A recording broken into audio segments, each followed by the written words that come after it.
पे इलेक्ट्रॉन जो है कैसे वितरित होते हैं, इसको जानने के लिए जो वैज्ञानिक थे बोर और बरी, तो उन्होंने जो है कुछ नियम जो है उन्होंने बनाए, जिनको बोर बरी स्कीम के नाम से जाना जाता है। तो इस नियम के अनुसार किसी भी कक्षा में उपस्थित जो अधिकतम इलेक्ट्रॉन होंगे वो 2n² से उनको दर्शाया जाता है, जहां पर n क्या है, कक्षा, यानी n का मान 1 होगा वो नाभिक के साथ पहली वाली कक्षा होगी, 2 होगा दूसरी कक्षा होगी, 3 होगा तीसरी कक्षा होगी, यानी तीसरा गोला होगा। समझ में ना, नाभिक से गिना जाएगा, उसको बाहर से नहीं गिना जाएगा। जैसे जो आपकी है तो ये पहली कक्षा होगी, ये दूसरी कक्षा होगी, ये तीसरी कक्षा होगी, इस तरीके से बाहर से नहीं गिनना, अंदर से गिना जाएगा। ठीक है, तो इस प्रकार से जो उसके जो है कक्ष निर्धारित किए गए K, L, M, N इस तरीके से। और यहाँ पे ये उन्होंने बता दिया जो इलेक्ट्रॉन होंगे, अधिकतम इलेक्ट्रॉनों की संख्या 2n² सूत्र से जो हम प्राप्त कर सकते हैं कि उस कक्ष में उस पर्टिकुलर जो गोला है, जो ऊर्जा स्तर है, उसमें अधिकतम इलेक्ट्रॉन कितने होंगे, वो 2n² से जो है हम निकाल सकते हैं। अगर पहला कक्ष होगा तो 2 इलेक्ट्रॉन, ठीक, दूसरा कक्ष होगा n = 2 होगा, यानी n का मान 2, यानी दूसरी लाइन दूसरा गोला होगा उसमें अधिकतम 8 इलेक्ट्रॉन हो सकते हैं, तीसरा गोला होगा उसमें अधिकतम 18 इलेक्ट्रॉन हो सकते हैं, चौथा गोला होगा उसमें अधिकतम 32 इलेक्ट्रॉन तक हो सकते हैं। तो यहाँ पर अब यहाँ पर जो है हम समझेंगे किस तरीके से इलेक्ट्रॉन जो है वो अपने कोषों में वितरित होते हैं। ये संख्या आपको समझ में आ गई? 2, 8, 18, 32 इस तरीके से जो है कोष में होंगे। आपको 18 जो है वो तत्वों के परमाणु द्रव्यमान याद करने के लिए कहे गए थे। उसमें प्रोटॉनों की संख्या, न्यूट्रॉनों की संख्या जो है आपको याद करने के लिए दी गई थी। सबको याद है? चलो अब सबसे पहले बताओ, हाइड्रोजन में जो है हाइड्रोजन की कितनी संख्या होती है? H = क्या हो जाएगा आपका? 1। ठीक है, कलर चेंज करने जा, ठीक है। अरे हाँ, H = क्या हो गया? 1। ठीक, यहाँ पर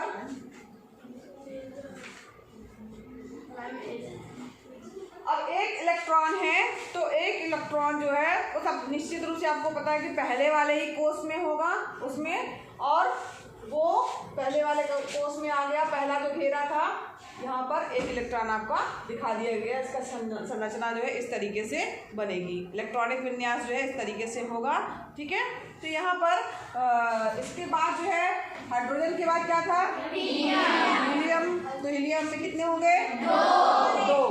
तो 2 जो है उसकी संरचना दूसरी तरफ बनी हुई है।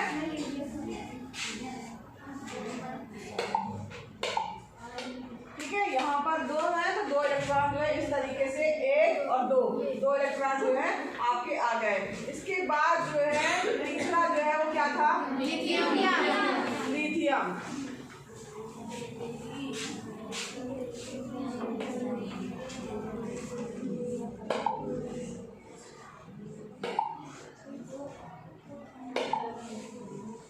अब यहाँ पर लिथियम है, ठीक है, इसमें कितनी है इसकी? 3 इलेक्ट्रॉन है। 3 इलेक्ट्रॉनों का जो वितरण होगा वो सबसे पहले आपको पता है कि पहले ऊर्जा स्तर पे कितने अधिकतम इलेक्ट्रॉन हो सकते हैं? 2। फिर इसके बाद नेक्स्ट ऊर्जा स्तर चालू हो जाएगा, तो 2 इलेक्ट्रॉन पहले वाले उसमें कोष में भर जाएंगे। इसके बाद तीसरा इलेक्ट्रॉन है, उसके लिए दूसरा कोष बनाना पड़ेगा, और वहाँ पर दूसरे वाले कोष में ये जो है तीसरा इलेक्ट्रॉन जो है वो आएगा। ठीक है, सबको समझ में आया? अब इसके बाद बेरिलियम का कितनी है? 4। ठीक है, 4 इलेक्ट्रॉन जो है पहले वाले कोष में 2, मैक्सिमम 2 इलेक्ट्रॉन रहेंगे, उससे ज़्यादा नहीं। उसके बाद जो है नेक्स्ट वाले जो है कोष में जाएंगे, तो यहाँ पर 2 के बाद जो है वो यहाँ पर बचे 2, तो वो दूसरे वाले कोष में एक ये इलेक्ट्रॉन आ गया आपका, एक ये इलेक्ट्रॉन हो गया। ठीक है, इसके बाद बोरान में 5।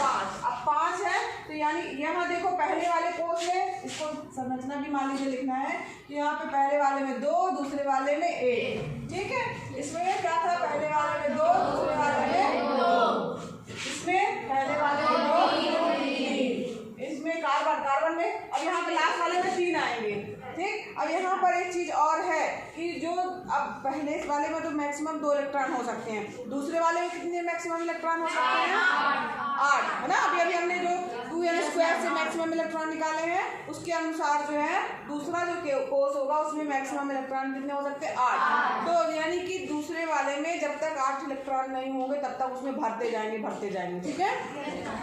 अब यहाँ पर देखो, यहाँ B = 5 है तो पहले वाले में 2, दूसरे वाले में 3, ठीक है। इसी तरीके से कार्बन की बात कर रहे हैं, कार्बन में 6 में, इसमें पहले वाले में कितने होंगे? 2, दूसरे वाले में 4।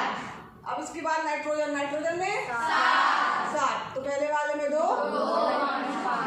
तो पहले वाले कोर्स में आपको 2 बना देना है, ठीक है।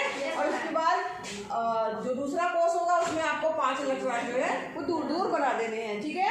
संरचना आपको बनाने के लिए आ सकती है, इम्पोर्टेंट है, तो आपको पता होनी चाहिए कि हमें अगर जब आपको ये इसके परमाणु द्रव्यमान जो है क्रमांक याद रहेंगे तभी आप जो है इसकी संरचना बता पाएंगे, बना पाएंगे, इसीलिए याद करने के लिए दिया गया था। ये सबको समझ में आ रहा है? yes, अब इसके बाद सोडियम का 8 नहीं है, अभी अच्छे से याद नहीं है। सोडियम का 11। इसके आगे का भी है, हम आगे का भी तुम लोग उसी तरह बना लोगे, ठीक है। अब देखो, इसी को देखते देखते ये भी समझो कि संयोजकता कैसे आप निकालोगे, किसी चीज की संयोजकता जो है कैसे आप निकाल सकते हो कि उसकी संयोजकता कितनी होगी। तो जो बाहर इलेक्ट्रॉन है, ठीक है, वही उसकी क्या है? संयोजकता है। उसमें जो है जैसे अब इसमें लास्ट में 1 इलेक्ट्रॉन है, वो जो है रासायनिक अभिक्रिया में भाग लेगा तो इसकी संयोजकता क्या हो गई? 1। बेरिलियम की 2, इसकी बोरान की 3, कार्बन की संयोजकता 4। अब यहाँ नाइट्रोजन की संयोजकता 5। 1 मिनट यहाँ ध्यान दो। अब यहाँ पर एक चीज और है कि जो ये वाला है इसमें सेकंड वाला कोर्स, उसमें अधिकतम इलेक्ट्रॉन 8 हो सकते हैं। तो यहाँ पर देखो, अधिकतम इलेक्ट्रॉन 8 होने के लिए यहाँ पर इसके पास ज्यादा है 5, मतलब कि ज्यादा इलेक्ट्रॉन है। उसको अगर किसी से लेना होगा तो ये 3 इलेक्ट्रॉन लेकर के जो है अपना जो है वो अष्टक जो है ये पूरा 8 इलेक्ट्रॉन जो है कंप्लीट कर सकता है। तो इसकी संयोजकता 5 और 3 दोनों होगी, ठीक है। समझ में आया सबको? yes, अब इसी तरीके से मान लीजिए सोडियम है। अब सोडियम में कितने होते हैं? 11। अब 11 है तो इसमें कैसे इसका विन्यास होगा? पहले वाले में 2, दूसरे वाले में 8 हो गए। अब जब 8 कंप्लीट हो जाएगा तब आपको तीसरा कोर्स बनाना ही पड़ेगा। 8 मैक्सिमम इलेक्ट्रॉन हो सकते हैं, तो तीसरा कोर्स बनेगा, उसमें कितने होंगे? 1। यहाँ लास्ट वाला जो कोर्स है उसमें 1 इलेक्ट्रॉन जो है आपने बना दिया। अब इसकी संयोजकता कितनी हो जाएगी? 1, ठीक है। अब इसी तरीके से मैग्नीशियम का कितना है? 12। अब इसके इलेक्ट्रॉनिक विन्यास में पहले वाले कोर्स में 2 इलेक्ट्रॉन होंगे, दूसरे वाले में 8 जाएंगे और 2 बचेंगे वो तीसरे वाले कोर्स में। देखो ये पहले वाले में 2 बन गए आपके, ठीक। फिर इसके बाद दूसरे वाले में 8 बन गए और तीसरे वाले में कितने बन गए? 2। इसकी संयोजकता कितनी होगी? 2। इसी तरीके से एल्यूमिनियम, इसमें 13। तो इसमें जब इसको इलेक्ट्रॉनिक विन्यास में बांटेंगे तो 2, 3। तो यहाँ लास्ट वाला जो तीसरा कक्ष होगा तो उसमें कितने होंगे? 3 इलेक्ट्रॉन होंगे। 3 इलेक्ट्रॉन हो गए तो उसकी संयोजकता कितनी हो जाएगी? 3, ठीक है। अब इसी तरीके से इसमें 2, 8, 4 संयोजकता 4। फास्फोरस 15, इसमें 2, 8, 5। अब यहाँ पर इसमें देखो 5 हो गए।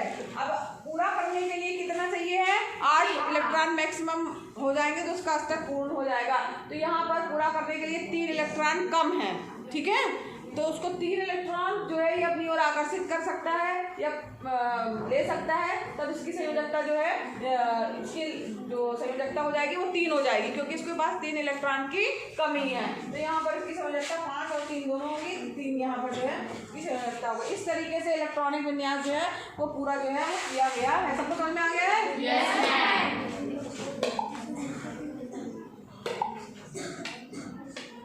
अब यहाँ पर देखो, इनका भी देख लो, ये बचा था ना। ऑक्सीजन का कितना था?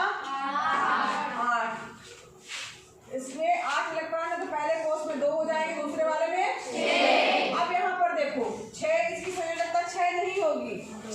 पास में इसको कम कितने पड़ रहे हैं? तो यहाँ पर ये देखना है, अगर 4 या 4 से ज्यादा है, ठीक है, अगर 4 है तो 4, अगर वो भाग भी लेता है तो उसको 4 इलेक्ट्रॉन देना पड़ेगा या तो 4 इलेक्ट्रॉन लेना पड़ेगा अपना जो है 8 कंप्लीट करने के लिए, तो उसकी संयोजकता 4 ही होगी। लेकिन जिसके पास 5 है तो वो 3 जो है आसानी से ले सकता है 5 देने की तुलना में, तो यहाँ पर उसकी संयोजकता कितनी हो जाएगी? 3। अब यहाँ पर 6 है, ठीक है, यहाँ वाले में 6 इलेक्ट्रॉन है, तो यहाँ पर 6, अभी किसी को कोई दूसरा जो 6 लेना देगा ये 6, तो उसमें ज़्यादा उसको लगेगा, और जबकि 2 उसको कंप्लीट करने में या 2 इलेक्ट्रॉन लेने में जो है उसको कम जो है मेहनत लगेगी, या इसलिए अपना स्टक पूर्ण करने के लिए इसको 2 इलेक्ट्रॉन की जरूरत है, इसलिए 2 जो है इसकी क्या हो जाएगी? बैलेंसी हो जाएगी। ऑक्सीजन की बैलेंसी कितनी होगी? 2, ठीक है, इसकी संयोजकता जो हो जाएगी क्या हो जाएगी? 2। इसको 8 कंप्लीट करने के लिए कितने और चाहिए? 2। इसी तरह से फ्लोरीन का 9, तो इसमें कितने हो गए? पहले वाले में 2, दूसरे वाले में 7, इसकी संयोजकता क्या होगी? 1। समझ आ रहा है? इसी तरह से फिर 2 और 8। अब यहाँ पर देखो, ये 10 हो गया, ये 8 हो गया, अब इसको कुछ नहीं चाहिए, ये खुद ही अपने आप में पूरा है ना, इसकी संयोजकता क्या होगी?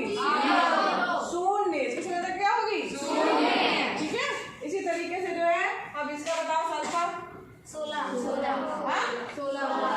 अब यहाँ पर इसका इलेक्ट्रॉनिक विन्यास में कैसे इलेक्ट्रॉन जाएंगे? पहले कोष में 2, दूसरे कोष में 8, तीसरे कोष में 6, तो इसकी संयोजकता 2। हम लोग को तो बनने लगा। क्लोरीन में 17। अब यहाँ पर पहले कोष में 2 इलेक्ट्रॉन रहेंगे, दूसरे वाले कोष में 8 भर जाएंगे, 8 2 10 हो गया, और 7। अब यहाँ पर 7 हो गए हैं, इसको पूरा स्टक करने के लिए 1 इलेक्ट्रॉन कम है, तो इसकी संयोजकता क्या हो जाएगी? 1। समझ में आ रहा है? इसी तरह से आर्गन, अब इसमें 2 है, 2 है, 8 है, अब इसमें क्या कितनी संयोजकता होगी? 3। वेरी गुड, तो तुम लोग को तो पता चल गया कि संयोजकता किस तरह से निकालना है, इलेक्ट्रॉनिक विन्यास कैसे बनाना है, किस तरीके से जो है कितने कितने इलेक्ट्रॉन कोषों में होंगे, सब पता हो गया? Yes ma'am. बन जाएगा? Yes ma'am. किसी को कोई दिक्कत पूछना कुछ? No ma'am. सबको बन जाएगा? Yes ma'am. फिर से तो नहीं बताना? No ma'am. बहुत ही आसान है, फिक्स है कि पहले कोष में 2 इलेक्ट्रॉन होंगे, दूसरे कोष में मैक्सिमम इलेक्ट्रॉन 8 होंगे, तीसरे कोष में जो है 18 होंगे, चौथे कोष में 25। अब यहाँ पर देखो 18, यहाँ पर एक चीज देखो, यहाँ अभी तुम लोग छोटी क्लास में हो तो इसलिए तुम लोगों को ये यहाँ तक 18 तक जैसे दिया गया है, तो 18 तक में ही यहाँ पर लास्ट वाले कोष में 8 हो जा रहा। अब यहाँ पर जो देखो नेक्स्ट वाला जो कोष बनेगा, ठीक है, अब 18 के बाद मान लो 19 है, 20 है, तो इसमें जब इलेक्ट्रॉन जो इसी वाले में नहीं भरे जाएंगे, उसके बाद नेक्स्ट कोष बनेगा, ठीक है, और उसमें भरे जाएंगे इलेक्ट्रॉन, जबकि हमको पता है कि जो इलेक्ट्रॉन होने चाहिए तीसरे वाले कोष में 2 8 18, लेकिन 18 में यहाँ पर तीसरे वाले कोष में जो है मैक्सिमम इलेक्ट्रॉन जो है 18 हो सकती है, मगर कब होंगे? वो 8 होने के बाद जो है वो नेक्स्ट वाला कोर्स चालू होगा। क्यों होगा वो भी बता दे रहे हैं। ये यहाँ तक सबको समझ में आया ना? इसको बता दें, मुझे कोई दिक्कत तो नहीं है ना? इलेक्ट्रॉनिक विन्यास के आधार पर आप जो है उसकी संयोजकता भी बता सकते हैं कि संयोजकता उसकी क्या होगी। ठीक है, अगर एक लास्ट वाले कोर्स में इलेक्ट्रॉन 1 2 3 4 तक है तो उसकी संयोजकता क्या होगी? 1 2 3 4 में से जो भी आ रहा हो लास्ट कोर्स में वही उसकी संयोजकता होगी। ठीक है, और अगर मान लीजिए 4 से ज्यादा है, 5 है, 6 है, 7 है, 8 है, तब क्या होगा? 8 में से घटाएंगे। ठीक है, 8 में से घटाएंगे, जितना भी आएगा वही उसकी क्या हो जाएगी? संयोजकता हो जाएगी। ठीक है, सबको समझ में आया? ये संयोजकता जो गोल गोल इसमें लिखे बॉक्स में संयोजकता है, ये आपने ही बताई है ना? बन जाएगी सबको संयोजकता? संरचना भी बन जाएगी? अच्छे से याद कर लेना, एग्जाम के लिए इम्पोर्टेंट है, आ सकता है। ठीक है, चलो अब यहाँ पर देखो, इसमें एक चीज और, ये जो उन्होंने बताया था, ठीक है, इसके बाद जो है उन्होंने जो पॉइंट दिए थे उसमें हमने पहला तो जान लिया था। पहला पॉइंट जो था इनका वो था इनका कि जो इलेक्ट्रॉन होंगे वो अधिकतम इलेक्ट्रॉनों की संख्या 2n² के हिसाब से होगी। ठीक है, ये पहला नियम था। इलेक्ट्रॉनों के वितरण का पहला नियम क्या है कि किसी भी कोष में इलेक्ट्रॉनों की अधिकतम संख्या 2n² के हिसाब से होगी। n का मान आप 1, 2, 3, 4 जैसे रखेंगे और मल्टीप्लाई उसमें करने पे जो भी संख्या आ रही होगी वो उसके मैक्सिमम इलेक्ट्रॉनों की संख्या होगी। ठीक, दूसरा क्या था कि सबसे बाहरी कोष में इलेक्ट्रॉनों की अधिकतम संख्या 8 हो सकती है। तो यहाँ पर जब हमने अभी तक आपने 18 तक ही दिया गया है ना, तो लास्ट वाले दो डबल लास्ट वाले में क्या क्या आ रहा है, 8 इलेक्ट्रॉन आ जा रहे थे ना, जो अभी हम लोगों ने संरचना देखी। अगर लेकिन उससे ज़्यादा इलेक्ट्रॉन है तो वो 32 ना होकर 18 इलेक्ट्रॉन ना भर करके तीसरे वाले कोष में, क्योंकि n = जब 3 रखेंगे तो आपको अधिकतम इलेक्ट्रॉनों की संख्या कितनी प्राप्त हो रही थी, 18। ठीक है, 2, 8, 18। ठीक, तो 18 प्राप्त हो रही थी, तो 18 इलेक्ट्रॉन जो है वो तीसरे वाले जो है वो कोष में ना होकर के नेक्स्ट कोष बनेगा। क्यों? क्योंकि सबसे बाहरी कोष में इलेक्ट्रॉनों की अधिकतम संख्या 8 हो सकती है। 8 के बाद नया कोष उसको बनाना पड़ेगा। ठीक, तो ये वैसे ज़्यादा जरूरत थी तुम लोगों को केवल जहाँ तक 18 तक बताया गया तो वहीं तक जो है आपको समझने की जरूरत है, जो उतना आप लोगों ने सबका इलेक्ट्रॉनिक विन्यास समझ लिया है। ठीक है, अब यहाँ पर किसी परमाणु के दिए गए कोष में इलेक्ट्रॉन तब तक स्थान नहीं लेते जब तक कि उससे पहले वाले भीतरी कक्ष पूर्ण रूप से भर नहीं जाते।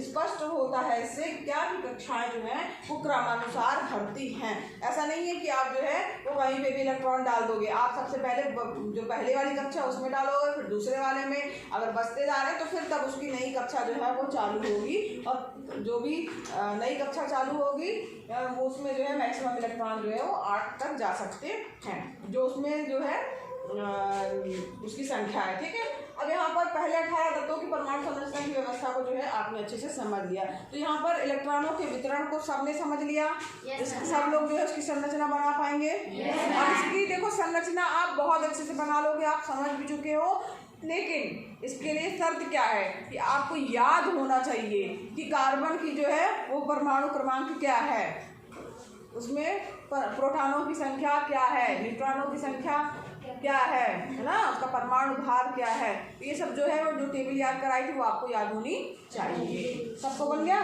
इसके बाद जो है संयोजकता भी जो है हम लोगों ने पढ़ ली है कि जो है इसके बाद का हम नेक्स्ट क्लास में पढ़ेंगे संयोजकता।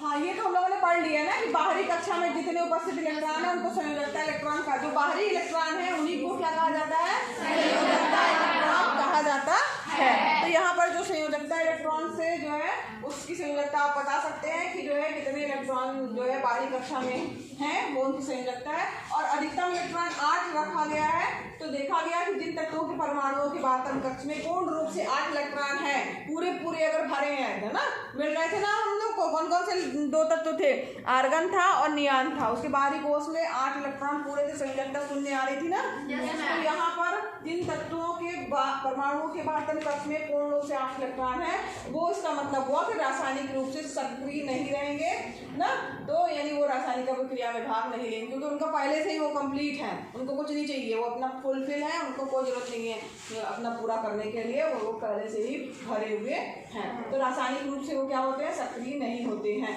तो ऐसे तत्वों की संयोजन शक्ति या संयोजकता क्या होती है, शून्य होती है। ठीक है, बस इतना ही है। इसके बाद जो है आगे हम लोग कल पढ़ेंगे। बाकी इसके बाद जो बताया गया है वो सब हम लोग पढ़ चुके हैं, समझ भी चुके हैं कि 7 इलेक्ट्रॉन है, इसकी संयोजकता 7 हो सकती है, क्योंकि वाटर कक्षा में अस्तर बनाने के लिए फ्लोरीन के लिए 7 इलेक्ट्रॉन का त्याग करने की अपेक्षा, यानी वो 7 इलेक्ट्रॉन त्याग करे, उससे उसकी अपेक्षा 1 इलेक्ट्रॉन जो है प्राप्त करना अधिक सरल है ना, अधिक आसान है। इसकी संयोजकता क्या हो गई थी, 1। ठीक है, सब हम लोग समझ चुके हैं, जो ये लिखा हुआ है ये सारा चीज़ जो हम लोग पढ़ चुके हैं। और ये जो है टेबल आपको याद करने के लिए दी गई थी ना, ये टेबल आपको याद करनी थी और ये आपको याद हो गई होगी। याद हो गई है? ये अगर आपको ये सब याद है 18 तक की केस का क्या है, तो ये आप जो है इसका इलेक्ट्रॉनिक विन्यास खूब आराम से बना सकते हैं और उसकी संयोजकता भी बता सकते हैं। ठीक।